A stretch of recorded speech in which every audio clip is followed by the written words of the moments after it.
You see this nerd right here? He was, in fact, one of the most disgusting people I've ever researched in my life. Martin Shkreli didn't hide his arrogance. He actually amplified it. He was publicly confident, intellectually combative, and comfortable challenging critics on camera. And when he dramatically raised the prices of life-saving drugs while running his company Turning Pharmaceuticals, outrage certainly followed.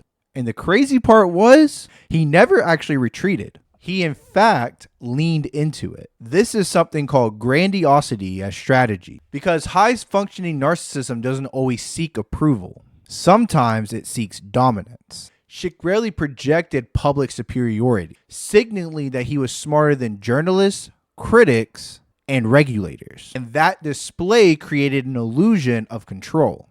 Because if someone starts to act like they are very untouchable, people will ultimately assume that they actually are.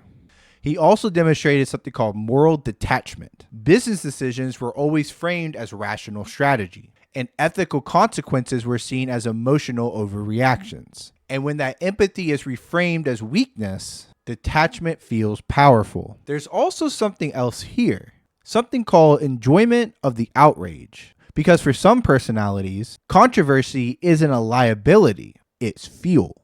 Outrage keeps attention, and that attention reinforces status, and then that status strengthens the identity. That is the entire branding. And this is the illusion. Confidence equals competence, arrogance equals intelligence, and public combativeness equals strength. But see, dominance isn't always integrity. And for years, Shkreli remained untouchable. Not because scrutiny never existed, but because the spectacle distracted from the substance. Martin Shkreli didn't hide behind kindness. He hid behind certainty. And that in there lies the uncomfortable truth. When arrogance looks strategic, people mistake it for authority. Because sometimes the one who seems the most confident is just the one who most rehearsed their shield.